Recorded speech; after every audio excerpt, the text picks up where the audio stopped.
적도에 뿌려놓은 진주알처럼 하나님의 소중한 대한 사람들, 하나님 주인 되는 교회 세우자. 하늘 뜻 모아 세운 소망 공동체. D6 주중 말씀입니다. D6란 듀테로노미, 즉 신명기 6장에 내 자녀에게 말씀을 부지런히 가르치라는 하나님의 명령에 순종하는 운동입니다.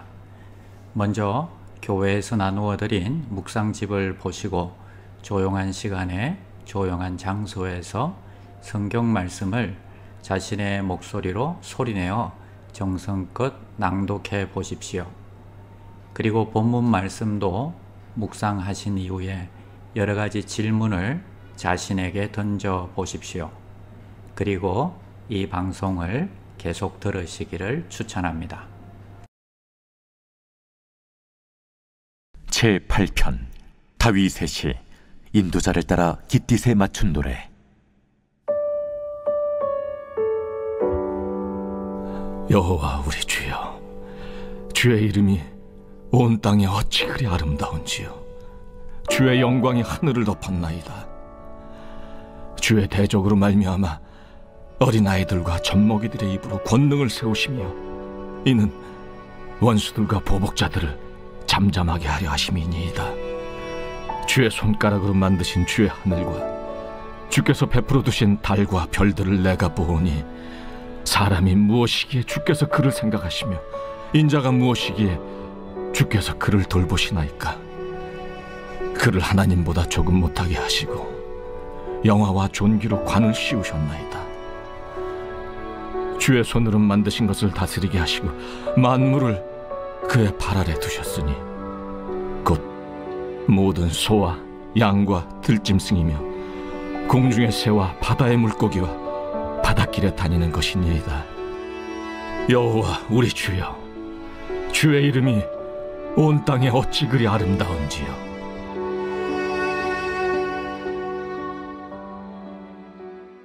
샬롬, 반갑습니다. 오늘은 하나님은 사려 깊으시다 라는 제목으로 함께 하나님의 말씀 나누겠습니다. 시편 8편에서는 사람이 무엇이관데 인자가 무엇이간데 이런 질문을 드립니다. 다른 말로 하면 내가 누구입니까? 라는 질문입니다. 주께서 저를 돌아보시는데 도대체 내가 누구입니까? 이 질문을 하고 있습니다. 성경은 대자연 속에서 나를 발견하라고 하십니다. 주의 베푸신 달과 별을 내가 보니 주께서 만드신 모든 우주를 보고 또 온 땅에 어찌 그리 아름다운지요. 우리도 한 번씩 자연의 세계, 하늘을 쳐다봅니다. 하나님이 만드신 우주를 보고 나를 보시기 바랍니다. 그러면 내가 얼마나 초라한 존재인지, 하나님의 솜씨가 얼마나 놀라운지 깨닫게 됩니다. 그런데 하나님께서는 나에게 저 크고 아름다운 자연을 다스리도록 맡겨주셨습니다. 하나님은 이 조그만 인간에게 관심을 두십니다.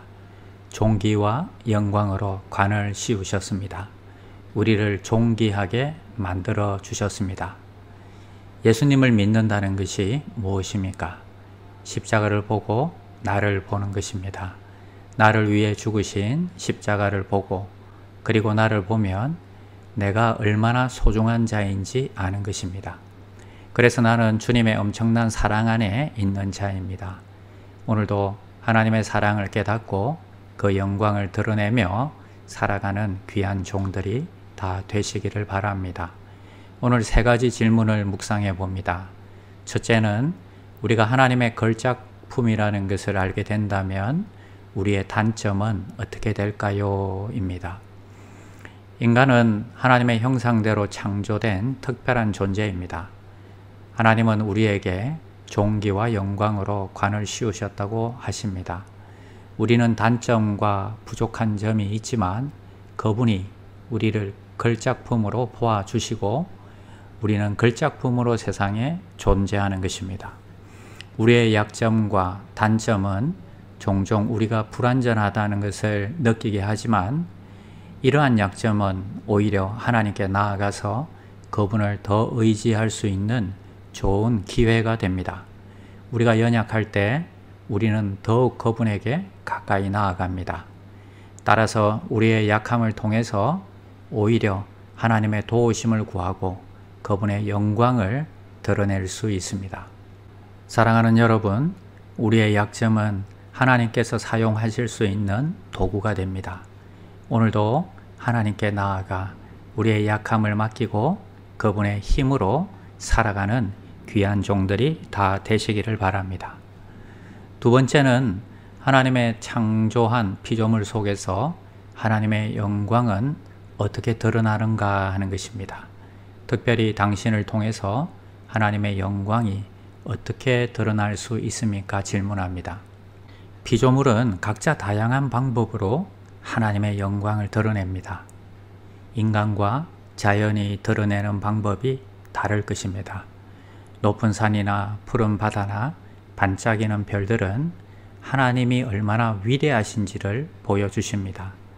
다양한 동물과 식물들은 그 생명의 다양성으로 인해서 하나님이 얼마나 세밀하신 분인지 보여주십니다.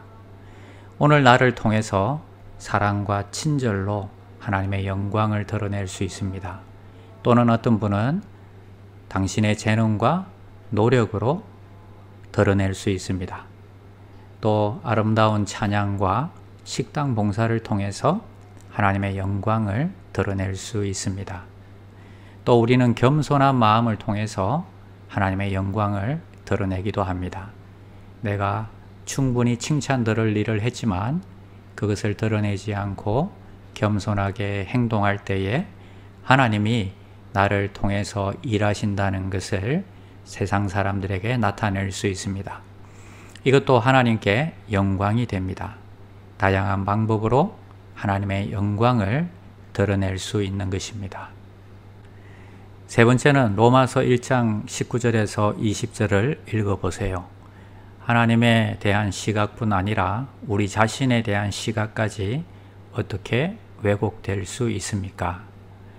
로마서 1장 19절에는 이는 하나님을 알만한 것이 그들 속에 보임이라.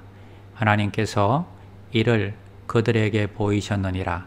창세로부터 그의 보이지 아니하는 것들 곧 그의 영원하신 능력과 신성이 그가 만드신 만물에 분명히 보여 알려졌나니 그러므로 그들이 핑계하지 못할지니라. 세상은 항상 창조와 진화론이 충돌하고 있습니다. 창조론은 하나님이 세상을 창조하셨다는 믿음입니다.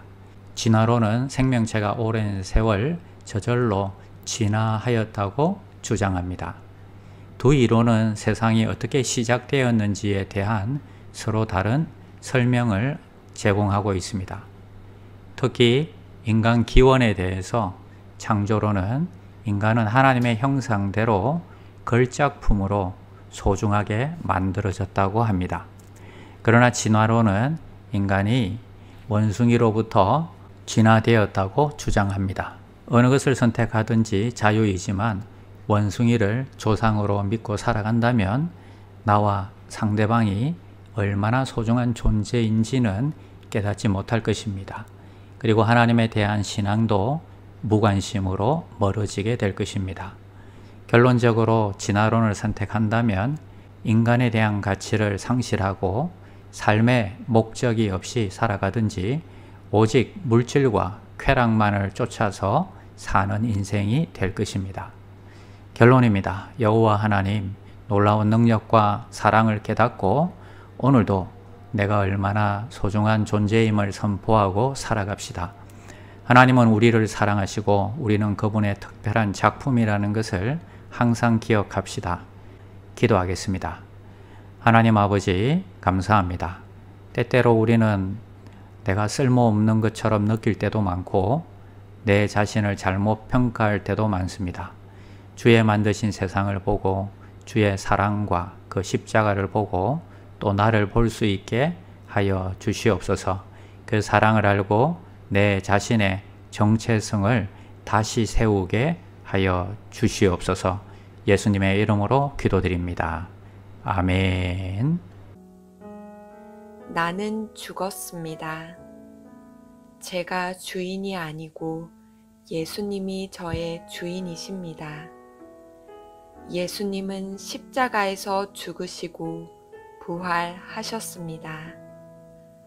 부활하신 예수님을 가슴으로 만나서 따라가며 간증합니다. 사랑하는 가족과 함께 영광스러운 승리를 노래합니다.